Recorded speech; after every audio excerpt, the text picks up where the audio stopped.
ಚನ್ನಪಟ್ಟಣ ಶಿಗ್ಗಾಂವಿ ಸಂಡೂರು ಉಪಚುನಾವಣೆಯ ಫಲಿತಾಂಶ ಬರೋದಕ್ಕೆ ಇನ್ನು 9 ದಿವಸ ಸಮಯ ಇದೆ.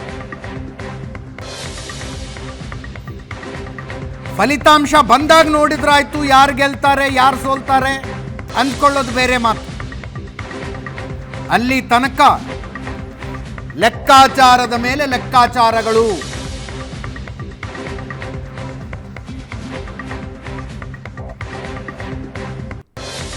ರಾಜಕೀಯ ಪರಿಣಿತರ ಪ್ರಕಾರ ಸಂಡೂರಿನಲ್ಲಿ ಕಾಂಗ್ರೆಸ್ ಫೇವರಿಟ್ಟು, ಶಿಗ್ಗಾಂವಿಯಲ್ಲಿ ಬಿಜೆಪಿ ಫೇವರಿಟ್ಟು, ಚನ್ನಪಟ್ಟಣದಲ್ಲಿ ಸಿಪಿ ಯೋಗೇಶ್ವರ್ ಫೇವರಿಟ್ ಆಗಿದ್ರು. ಆದರೆ ಮತದಾನದ ನಂತರ ಸಿಪಿ ಯೋಗೇಶ್ವರ್ ಆಡಿದ ನಿರಾಸೆಯ ಮಾತುಗಳು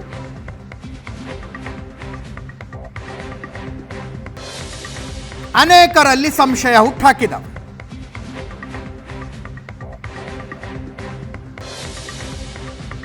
ಈಗ ಒಬ್ಬರ ನಂತರ ಒಬ್ಬರಂತೆ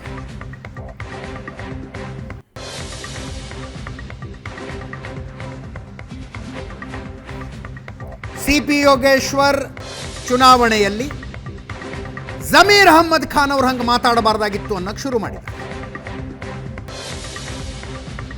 ಮಾಗಡಿ ಬಾಲಕೃಷ್ಣ ಚನ್ನಪಟ್ಟಣದಲ್ಲಿ ಸ್ವಲ್ಪ ಉಲ್ಟಾ ಆಗಬಹುದು ಅಂತಿದ.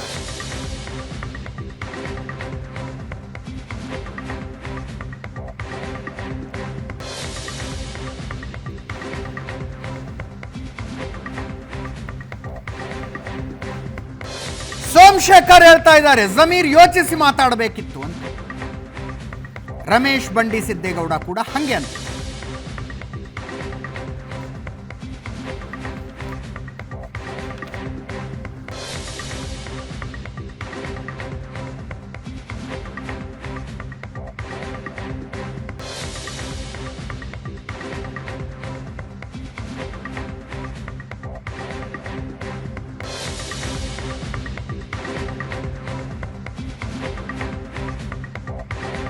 ಸುರೇಶ್ ಅವರು ಇವತ್ತು ಪತ್ರಿಕಾಗೋಷ್ಠಿಯಲ್ಲಿ ಮಾತಾಡಿದ್ರು.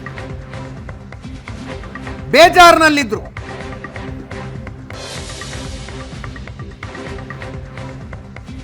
ಮಾಧ್ಯಮದವರ ಮೇಲೂ ಸಿಟ್ಟಿತ್ತು.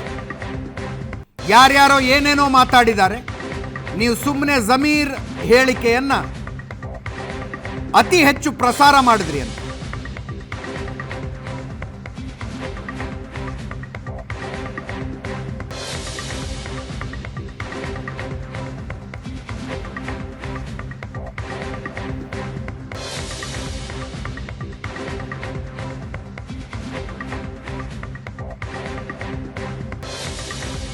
ಜಮೀರ್ ಅವರ ಸ್ಟೇಟ್ಮೆಂಟಿಂದ ಒಂದಷ್ಟು ಲಾಭ ಆದರೆ ಒಂದಷ್ಟು ನಷ್ಟನೂ ಕೂಡ ಆಗಿದೆ. ಮುಸ್ಲಿಂ ಮತಗಳ ಕ್ರೋಢೀಕರಣ ಒಂದು ಕಡೆ ಹಾಗೂ ಪ್ರಯತ್ನದಲ್ಲಿದ್ದಾಗ ಅವರ ಮಾತಿನ ಆಘಾತ ಇನ್ನೊಂದು ಸಮುದಾಯಕ್ಕೆ ಬರಬೇಕಾದಂಥ ನನ್ನ ಮತಗಳು ಬರಲಿ ಒಂದು ಸಂಖ್ಯೆ ಕಡಿಮೆ ಆಯಿತು ಅಂತ ಅನಿಸುತ್ತೆ. JDSನ ಮುಖಂಡರು ನನಗೆ ಮತ ಹಾಕಬೇಕು ಅಂತಿದ್ರು ಕೂಡ ಈ ಒಂದೆರಡು ಘಟನೆಗಳು, ಒಂದೆರಡು ಸ್ಟೇಟ್ಮೆಂಟ್ಗಳು, ಅವರು ವಾಪಸ್ ಅವ್ರ ಪಕ್ಷಕ್ಕೆ ಹೋದರು, ನಮಗೆ ಮತ ಹಾಕಲಿಲ್ಲ ಅನ್ನೋ ಮಾತು ಕೂಡ ಚರ್ಚೆ ಬರ್ತಾ ಇದೆ. ನನ್ನ ಪರವಾಗಿ ಪಕ್ಷದ ಕಾರ್ಯಕರ್ತರು, ಮುಖಂಡರು ಹೋರಾಟ ಮಾಡ್ತಾಯಿದ್ರು. ಹಾಗೆ ಎರಡು ಒಂದು ರೀತಿ ಸಮಬಲದ ಹೋರಾಟ ಅಂತ ಅನಿಸುತ್ತೆ. ಆದ್ರೂ ಎಲ್ಲ ಒಂದು ಕಡೆ ಕೆಲವು ಸ್ಟೇಟ್ಮೆಂಟ್ಗಳು, ಕೆಲವರ ಮಾತುಗಳು ಒಂದು ಸ್ವಲ್ಪ ಜನರ ಭಾವನೆಗೆ ಘಾಸಿಯಾಗಿದೆ ಅಂತ ಅನಿಸುತ್ತೆ. ನಿರಾಶಾದಾಯಕವಾದಂಥ ವಿಷಯ ಏನಲ್ಲ. ಒಟ್ಟಾರೆ ಚುನಾವಣೆ ಸಮಬಲ ಇದೆ, ಯಾರೇ ಗೆದ್ದರೂ ಕೂದಳೆಯ ಅಂತರದಲ್ಲಿ ಗೆಲ್ಬೋದು ಅನಿಸುತ್ತೆ. ಆದರೆ ಒಂದು ಉತ್ತಮವಾದಂಥ ಹೋರಾಟವನ್ನು ಕೊಟ್ಟಿದ್ದೀವಿ ಅನ್ನೋ ಒಂದು ಆತ್ಮವಿಶ್ವಾಸ ಇದೆ. ಅವನು ಅನ್ಬಾರ್ದಾಗಿತ್ತು ಜಮೀರ್ಗೆ, ನಾವು ಹೇಳಿದ್ದೋ. ಬಟ್ ಅವನು ಅವ್ರವ್ರ ಸ್ನೇಹಿತರು ಕರಿಯಾಕುಳ್ಳ ಅಂತ ಅವರಿಬ್ರು ಮೊದಲಿಂದನೂ ಕರಿಯಾಕುಳ್ಳ ಅಂತ ಬಂದಿದ್ದವರು, ಅದನ್ನ ಅವನು ಹಳೇದನ್ನು ಜ್ಞಾಪಿಸ್ಕೊಂಡ್ಬಿಟ್ಟವನೇ. ಅವನು ಅನ್ಬಾರ್ದಾಗಿತ್ತು. ಅದರಿಂದ ನಮ್ಗೆ ಸ್ವಲ್ಪ ನೋವು, ಹೊಡೆತನೂ ಆಯ್ತು, ನಮಗೆ ನೋವು ಆಯ್ತು. ಕರಿಯ ಅನ್ನೋ ಅಂತ ಅವಶ್ಯಕತೆ ಏನಿರಲಿಲ್ಲ. ಈಗ ಅವ್ರು ಕರ್ಗೆ ಅವ್ರು ಅದನ್ನು ಕರಿಯೋದು ಅನ್ಬೇಕು. ನಾನು ಕೆಂಪಿಗಿದ್ದೀನಿ ಕ್ಯಾಂಚ ಅಂತಾರೆ ನನಗೆ ಅನ್ನೋದೇ ಪದ ಉಪಯೋಗಿಸ್ಬಾರ್ದಾಗಿತ್ತು. ಅದೇನು ಮಾತೇನಲ್ಲ, ಅವರು ಸಂದರ್ಭ ಮಾತಲ್ಲ ಅಷ್ಟೇ. ಈ ಸಂದರ್ಭದಲ್ಲಿ ಮಾತಾಡಬಾರ್ದಾಯಿತು ಅಂದ್ಬಿಟ್ರೆ ಅವರು ಗಳಸೆ ಗಂಟೆಸರು. ಇದರಿಂದ ಕುಮಾರಣ್ಣನೇ ಇರಬೇಕು ಅಂತ ನನ್ನ ಅಭಿಪ್ರಾಯ. ಅವನು ಅನ್ಬಾರ್ದಾಗಿತ್ತು ಜಮೀರ್ಗೆ ನಾವು ಹೇಳಿದ್ದು, ಬಟ್ ಅವನು ಅವ್ರವ್ರ ಸ್ನೇಹಿತರು ಕರಿಯಾಕುಳ. ನೋಡಿ, ಜಮೀರ್ ಅಹಮದ್ ಅವರು ಕುಮಾರಸ್ವಾಮಿ ಅವರ ಹಳೆಯ ಆತ್ಮೀಯ ಸ್ನೇಹಿತರು. ಅವ್ರ ಹೇಳಿಕೆ ಹೊಸದೇನಲ್ಲ, ಹಿಂದೆ ಕೂಡ ಹೇಳಿದ್ರು. ಜಮೀರ್ ಅಹಮದ್ ಅವರು ಹೊಸದಾಗಿ ಹೇಳಿಕೆಯನ್ನ ಅವರ ಸ್ನೇಹಿತರ ಬಗ್ಗೆ ಹೇಳಿರೋ ಮಾತನ್ನ ಏನಾದ್ರೂ ಹೇಳಿದ್ರೆ ಅದು ಒಪ್ಪೋದಾಗಿತ್ತು. ಹಿಂದೆ ಅವರು ಮಾತಾಡಿದಂತ ಸಂದರ್ಭದಲ್ಲೇನೆ ಇದಕ್ಕೆ ನೀವು ಕಡಿವಾಣ ಹಾಕಬೇಕಾಗಿತ್ತು, ನಿಮ್ಮ ಧ್ವನಿಯನ್ನ ಎತ್ತಬೇಕಾಗಿತ್ತು. ಇದು ಹಿಂದೆ ಕೂಡ 2 ಬಾರಿನೋ 3 ಬಾರಿನೋ ಈ ಹೇಳಿಕೆಗಳು ಬಂದಿತ್ತು. ಆ ಸಂದರ್ಭದಲ್ಲೇ ಈ ಕುಮಾರಸ್ವಾಮಿ ಅವರು ಇದನ್ನ ಪ್ರಶ್ನೆ ಮಾಡಬೇಕಾಗಿತ್ತು. ಅದು ಸ್ವಲ್ಪ ಕೇಳಿಲ್ಲ, ಅದು ನಿಮ್ಮ ಹೇಳಿಕೆ ತಿರ್ಚಿರುವಂತದ್ದು. ನೋಡಿ, ಜಮೀರು ಎಲೆಕ್ಷನ್ ಟೈಮ್ನಲ್ಲಿ ಹೇಳ್ತಕ್ಕಂಥದ್ದು ಅಲ್ಲ, ವೈಯಕ್ತಿಕವಾಗಿ ಮಾತನಾಡಿರ್ಬೋದು. ಅವರ ಫ್ರೆಂಡ್ಶಿಪ್ ಹುಟ್ಟಾದ್ಮೇಲೆ ಯಾವತ್ತೂ ಕೂಡ ಈ ವರ್ಡ್ನ ಜಮೀರ್ ಹೇಳಿರಲಿಲ್ಲ. ಎಲೆಕ್ಷನ್ ದಿವಸನೇ ಹೇಳ್ಬೇಕಾಯ್ತಾ ಜಮೀರ್ ಅವರು ಬಹಳ ಕಳಸ ಕಂಠಸ್ಯ ದೋಸ್ತುಗಳು. ಇವ್ರದ್ದು ಅವ್ರಿಗೆ ಗೊತ್ತಿದೆ, ಅವ್ರದ್ದು ಇವ್ರಿಗೆ ಗೊತ್ತಿದೆ. ಬಟ್ ಆದ್ರೂ ಚುನಾವಣೆ ಸಂದರ್ಭದಲ್ಲಿ ಏನ್ ಮಾತನಾಡಬೇಕು ಅಂತಕ್ಕಂಥದ್ದನ್ನ ಕೂಡ ಒಬ್ಬ ಕ್ಯಾಬಿನೆಟ್ ಸೀನಿಯರ್ ಮಂತ್ರಿಯಾಗಿ ಯೋಚನೆ ಮಾಡಬೇಕಾಗ್ತದೆ. ಒಂದು ವರ್ಡ್ ಸಾರ್ವಜನಿಕರಿಗೆ ಹೋದಂತ ಸಂದರ್ಭದಲ್ಲಿ ಏನೆಲ್ಲ ಅನಾಹುತ ಆಗ್ತದೆ ಅದನ್ನೇ ಅವನು ಯೋಗೀಶನು ಕೂಡ ಅದನ್ನೇ ಪ್ರಸ್ತಾಪ ಮಾಡಿದ್ದಾರೆ. ಅದರಿಂದ ಈಗ ಆಗೋಗಿದೆ ಅವರ ಕಳಸ ಕಂಠಸ್ಯದಲ್ಲಿ. ಮುಂದೆನಾದ್ರೂ ಅಟ್ಲೀಸ್ಟ್ ಜಮೀರ್ ಅವರು ಯಾರ ಬಗ್ಗೆ ಹೇಳುವಾಗ ಸ್ವಲ್ಪ ಯೋಚನೆ ಮಾಡಬೇಕು. ಇದಷ್ಟು ಚರ್ಚೆ ಚನ್ನಪಟ್ಟಣದಲ್ಲಿ ಕೆಲವರ ಜೊತೆಗೆ CP ಯೋಗೇಶ್ವರ್ ಅವರ ಹೇಳಿಕೆ ನಂತರ ಶುರುವಾಗಿರೋದು ಇದೆಲ್ಲ. ನಿಜವಾಗ್ಲೂ ಎಲೆಕ್ಷನ್ನಲ್ಲಿ ಬೂತ್ ವೈಸ್ ರಿಪೋರ್ಟ್ಗಳೇನೋ ಬೇರೆ ಥರನೇ ಬರ್ತಾ ಇದ್ದಾವ ಅಂತ ಕೇಳಿದ್ರೆ ಕೆಲವರು ಹೇಳ್ತಾರೆ ಇಲ್ಲ, CP ಯೋಗೇಶ್ವರ್ ಕಂಫರ್ಟಬಲ್ ಆಗಿದ್ದಾರೆ. ಒಳಗಿಂದೊಳಗೆ ನಡೆಯುವ ಬೆಟ್ಟಿಂಗ್ಗೂ ಈ ಹೇಳಿಕೆಗಳಿಗೂ ಸಂಬಂಧ ಇರ್ತವೆ ಅಂತಂದರು. ಗೊತ್ತಿಲ್ಲ ಸಂಬಂಧಗಳು ಯಾವ ಥರದ್ದೋ ಏನೋ. ಈಗ ಸ್ವತಃ CP ಯೋಗೇಶ್ವರೇ ನಿರಾಶಾವಾದದ್ದು ಮಾತಾಡಿದ್ರೆ ಬೆಟ್ಟಿಂಗ್ ಭಾಳ ಜೋರಾಗಿರ್ತವೆ. CP ಯೋಗೇಶ್ವರ್ ಸೋಲಬಹುದು ಅಂತ ಅನೇಕರಿಗೆ ಅನ್ಸುತ್ತೆ. CP ಯೋಗೇಶ್ವರ್ ಗೆಲ್ತಾರೆ ಅಂತ ಯಾರು ಬೆಟ್ಟಿಂಗ್ ಕಟ್ತಾರಲ್ಲ ಅವ್ರಿಗೇನೋ ಲಾಭದಲ್ಲಿರ್ತಾರೋ ಏನೋ, ಇಂಥದ್ದು ಏನೇನೋ ಲೆಕ್ಕಾಚಾರಗಳು ಓಡಾಡ್ತವೆ. ಫೈನಲಿ ಹೇಳ್ತಾ ಇದ್ದೀವಿ, ನಾವಂತೂ ಕನ್ಕ್ಲೂಷನ್ಗೆ ಬರ್ತಾ ಇಲ್ಲ. ಯಾರೇನು ಮಾತಾಡಿದ್ದಾರೆ ಅನ್ನೋದನ್ನಷ್ಟು ನಿಮಗೆ ತೋರಿಸ್ತಾ ಇದ್ದೀವಿ. ಸ್ವತಃ ಕಾಂಗ್ರೆಸ್ ಕ್ಯಾಂಡಿಡೇಟೇ ಹೇಳಿದ ಹಾಗೆ ಕೂದಲೆಳೆ ಅಂತರದಲ್ಲಿ ಫೋಟೋ ಫಿನಿಶ್ ಆಗತ್ತೆ. ಕಡಿಮೆ ಅಂತರದಲ್ಲಿ ಯಾರು ಗೆದ್ದರೂ ಕಡಿಮೆ ಅಂತರದಲ್ಲಿ ಗೆಲ್ತಾರಂತೆ. ಹಾಗಾದರೆ ಜಮೀರ್ ಹೇಳಿಕೆ ಎಲ್ಲಿಂದ ಎಲ್ಲಿಗೋ ಹೋಯ್ತಾ? ಶಿಗ್ಗಾಂವಿ ಕ್ಷೇತ್ರದಲ್ಲಿ ವಕ್ಫ್ ತುಂಬ ಇಂಪ್ಯಾಕ್ಟ್ ಮಾಡಿದೆ ಅನ್ನೋದು ಚರ್ಚೆ. ಆರಂಭದಲ್ಲಿ ಕ್ಯಾಂಡಿಡೇಟ್ನ ಕಾಂಗ್ರೆಸ್ ಅನೌನ್ಸ್ ಮಾಡಿದಾಗ BJP ಫೇವರೇಬಲ್ ಆಯಿತು ಈ ಕ್ಷೇತ್ರ ಅಂತ ಚರ್ಚೆ ಇತ್ತು. ಆದರೆ ಕಾಂಗ್ರೆಸ್ ಮುಖ್ಯಮಂತ್ರಿಗಳು ಉಪಮುಖ್ಯಮಂತ್ರಿಗಳ ಆದಿಯಾಗಿ 3 ದಿವಸ ಕ್ಷೇತ್ರದಲ್ಲೇ ಉಳಿದು ಪ್ರಚಾರ ಮಾಡಿದ್ರು. ಒಂದು ಕ್ಷೇತ್ರವನ್ನು ಗೆದ್ದುಕೊಳ್ಳೋದಕ್ಕೆ ಒಂದು ತಂಡವಾಗಿ ಏನೇನು ಮಾಡಬಹುದು ಎಲ್ಲವನ್ನೂ ಮಾಡಿದ್ರು. ಅಲ್ಲೂ ಕೂಡ ಫೋಟೋ ಫಿನಿಶ್ಗೆ ಬಂದಿತ್ತು. ಶಿಗ್ಗಾಂವಿ ಕ್ಷೇತ್ರದಲ್ಲಿ ವಕ್ಫ್ನ ನೋಟಿಸ್ಗಳು, ಅವುಗಳನ್ನು ಸಮರ್ಥಿಸಿಕೊಂಡು ಜಮೀರ್ ಅಹಮದ್ ಖಾನ್ರು ಕೊಟ್ಟ ಹೇಳಿಕೆಗಳು ಇಂಪ್ಯಾಕ್ಟ್ ಮಾಡಿದ್ದಾವೆ ಅಂತ ಚರ್ಚೆ ಆಗ್ತಾ ಇದೆ. ಇದೇ ವಿಷಯದ ಬಗ್ಗೆ ಇವತ್ತು ಮಾತಾಡ್ತೀವಿ. ಹಲವು ಜನ ಗಣ್ಯರು ನಮ್ಮ ಜೊತೆಗಿರ್ತಾರೆ. ನನ್ನ ಕೊಲೀಗ್ ಪ್ರಶಾಂತ್ ನಾತು ಇದ್ದಾರೆ. ಪ್ರಶಾಂತ್, ಕಾರ್ಯಕ್ರಮಕ್ಕೆ ಸ್ವಾಗತ. ಸುರಭಿ ಹೂದಿಗೆರೆ BJPಯಿಂದ, ರಾಜುಗೌಡ ಅವರು JDSನಿಂದ ಇದ್ದಾರೆ. ಜೊತೆಗೆ ಸಾದಿಕ್ ಪಾಷಾ ಅವರು ಇದ್ದಾರೆ, ಮುಸ್ಲಿಂ ಮುಖಂಡರು. 3 ಜನರು ಕಾರ್ಯಕ್ರಮಕ್ಕೆ ಸ್ವಾಗತ. ಇವತ್ತು ಕೂಡ ಕಾಂಗ್ರೆಸ್ ತನ್ನ ವಕ್ತಾರರನ್ನು ಈ ಡಿಬೇಟ್ಗೆ ಕಳಿಸುವುದಿಲ್ಲ ಅನ್ನುವ ನಿರ್ಧಾರಕ್ಕೆ ಬಂದಿದೆ. ಎಸ್ ಪ್ರಶಾಂತ್, ಜಮೀರ್ ಹೇಳಿಕೆ ಆಂಪ್ಲಿಫೈ ಆಗಿದೆಯಾ? DK ಸುರೇಶ್ ಅವರು ಸಿಟ್ಟು ಮಾಡ್ಕೊಂಡಿರುತ್ತು ಮಾಧ್ಯಮದ ಮೇಲೆ. ಅಜಿತ್, ಮೊದಲಿಗೆ ನನಗನ್ಸುತ್ತೆ ಒಬ್ಬ ರಾಜಕೀಯ ವರದಿಗಾರನಾಗಿ ರಾಜಕೀಯ ಪಕ್ಷಗಳ ಇತ್ತೀಚಿನ ಈ ನಮಗೇನೋ ಅನಾನುಕೂಲ ಇದ್ದರೆ ನಾವು ವಕ್ತಾರರನ್ನ ಕಳಿಸಲ್ಲ ಅಂತಕ್ಕಂಥದ್ದು ನನಗನ್ಸುತ್ತೆ ಸರಿಯಾದ ಕ್ರಮ ಅಲ್ಲ. ಅದು ಯಾವುದೇ ರಾಜಕೀಯ, BJPಯವರು ಕೆಲವೊಂದು ಸಲ ಮಾಡ್ತಾರೆ, JDSನವರು ಕೆಲವೊಂದು ಸಲ ಮಾಡಿದ್ದಾರೆ. ಹೌದು. ಈಗ ಕಾಂಗ್ರೆಸ್ನವರು ಇಲ್ಲ, ಜಮೀರ್ ಅಹಮದ್ ಖಾನ್ ಸಬ್ಜೆಕ್ಟ್ ನಮಗೆ ಫೇವರೇಬಲ್ ಇಲ್ಲ ಅಂದ್ರೆ ನಾವು ವಕ್ತಾರನ್ನು ಕಳಿಸೋದಿಲ್ಲಪ್ಪ ಅಂತ ನೀವು ಬಂದು ಆರ್ಗ್ಯುಮೆಂಟ್ ಮಾಡಿ. ವಾದ ಪ್ರತಿವಾದಕ್ಕೆ ಇರತಕ್ಕಂಥ ಸ್ಥಳ ಇದು. ನೀವು ಅಲ್ಲಿ ಒಂದು ಆರ್ಗ್ಯುಮೆಂಟ್ ಮಾಡದೆ ನಮ್ಗೆ ಅನುಕೂಲ ಇದ್ದಾಗ ಮಾತ್ರ ಬರ್ತೀವಿ, ನಮ್ಗೆ ಅನಾನುಕೂಲ ಇದ್ದಾಗ ನಾವು ತಪ್ಪಿಸ್ಕೊಳ್ತೀವಿ ಅಂತಕ್ಕಂಥದ್ದು ಸರಿಯಾದ ಕ್ರಮ ಅಲ್ಲ. That is my first point. Second point Ajit, ನೋಡಿ, ನನಗೆ ಮೇಲ್ನೋಟಕ್ಕೆ ಅನಿಸ್ತಕ್ಕಂಥದ್ದು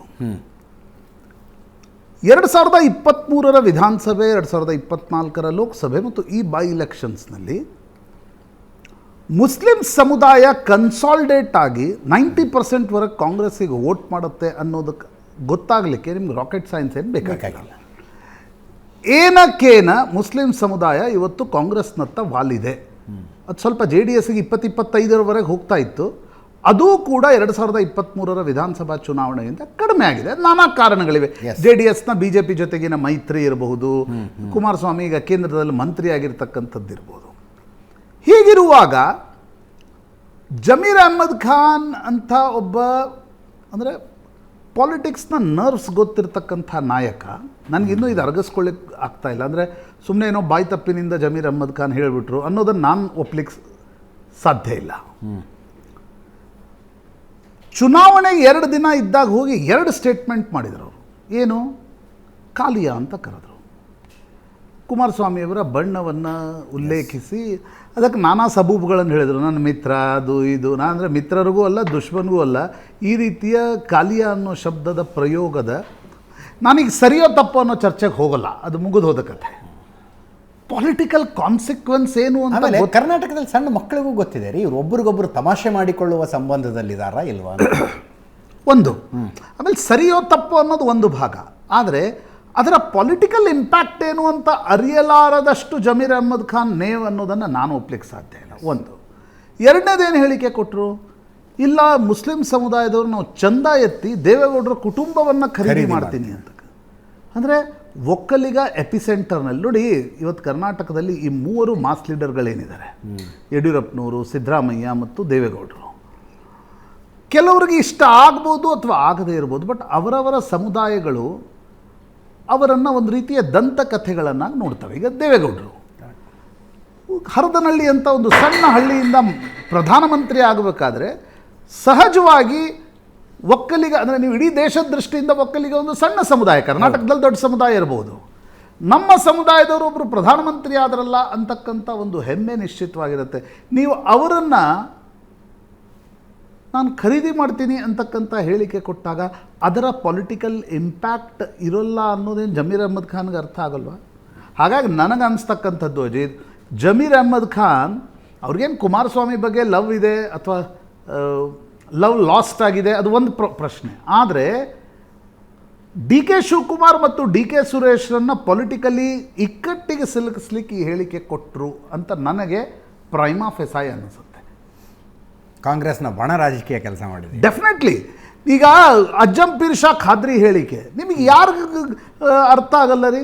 ಚುನಾವಣೆಯ ಸಂದರ್ಭದಲ್ಲಿ ದಲಿತರೇ ಕೀ ಆಫ್ ಶಿಗ್ಗಾಂವ್ ಕ್ಷೇತ್ರ, ಲಿಂಗಾಯತರು BJP ಕಡೆ ಹೋಗ್ತಾರೆ, ಮುಸ್ಲಿಮರು ಕಾಂಗ್ರೆಸ್ ಕಡೆ ಹೋಗ್ತಾರೆ.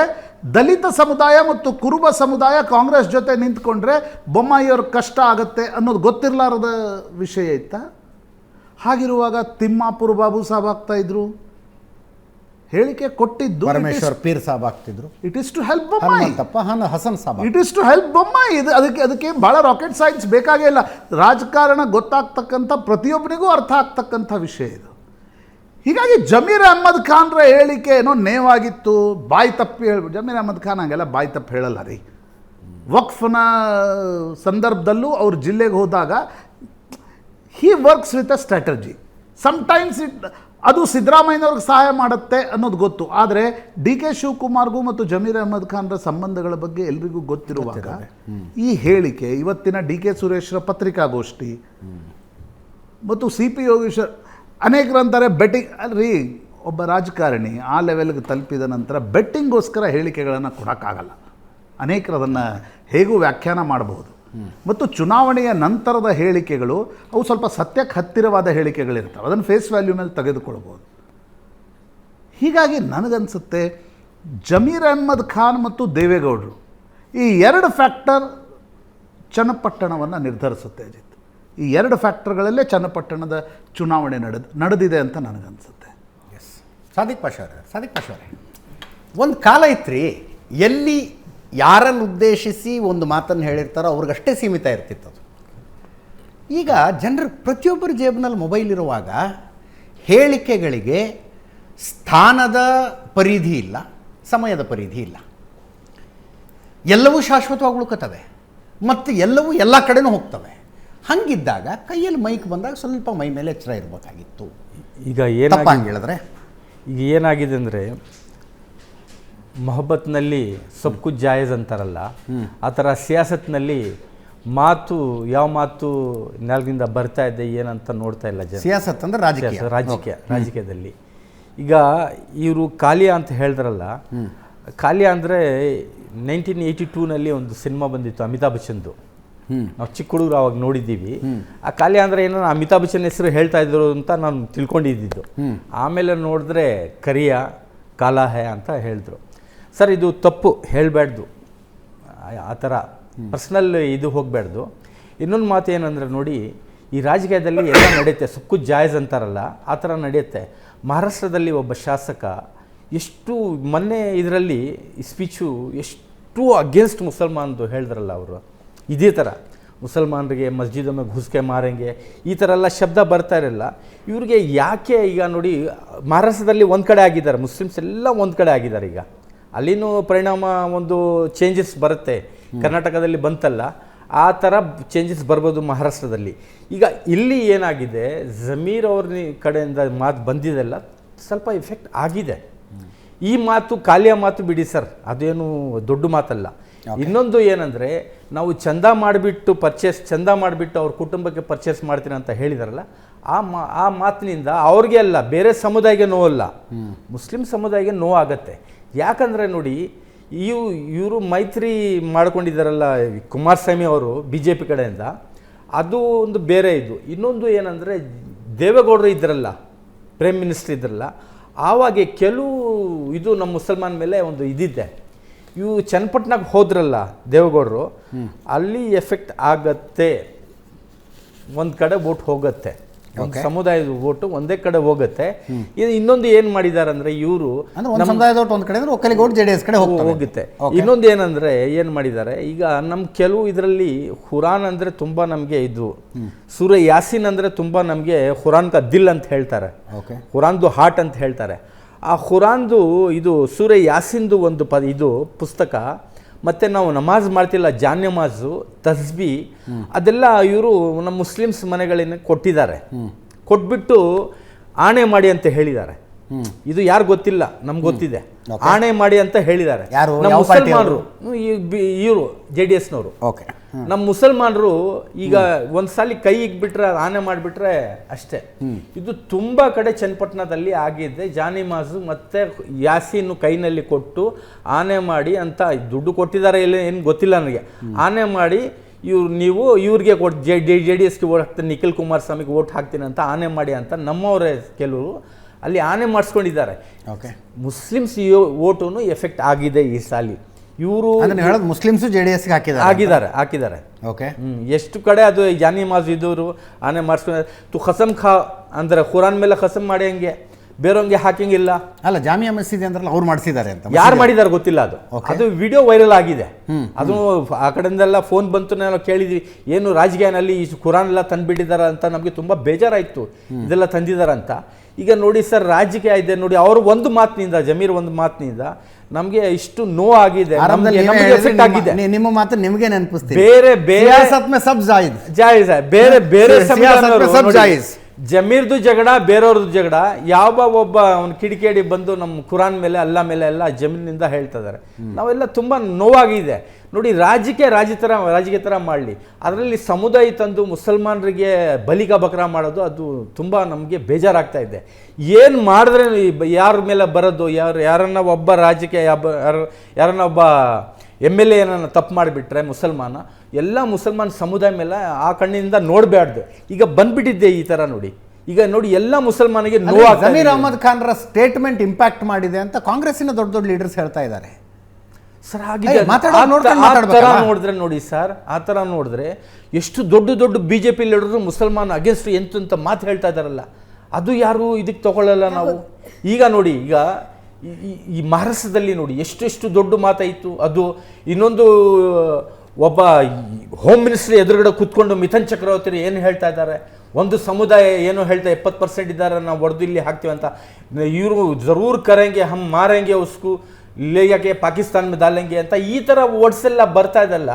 ಅದು ನೋಡಿದ್ರೆ ಇದರಿಂದ ಇದು ಬೇರೆ ಕಾಲಿಯಾ ಅಂತ ಹೇಳಿರೋದು, ಇವರು ಕಾಲಿಯಾ ಅಂತ ಹೇಳಿರೋದು. ಇನ್ನು ದೊಡ್ಡ ಆ ಕಡೆಯಿಂದ ಬರ್ತಾ ಇದೆ, ಹೋಮ್ ಮಿನಿಸ್ಟ್ರಿ ಎದುರುಗಡೆ ಕೂತ್ಕೊಂಡು ಅಂತ ಮಾತು ಹೇಳ್ಬೋದ ಒಂದು ಸಮುದಾಯ ಬಗ್ಗೆ? ನೀವೇ ಹೇಳಿ ಸರ್. ಡಿ ಕೆ ಸುರೇಶ್ ಅವ್ರದ್ದು ಅದೇ ಅಬ್ಜೆಕ್ಷನ್. ಯಾರ್ಯಾರು ಏನೇನೋ ಹೇಳಿದ್ದಾರೆ, ನೀವು ಮಾಧ್ಯಮದವರು ಜಮೀರ್ ಅಹ್ಮದ್ ಖಾನ್ರ ಹೇಳಿಕೆ ದೊಡ್ಡದು ಮಾಡಿಬಿಟ್ರಿ ಅಂತ.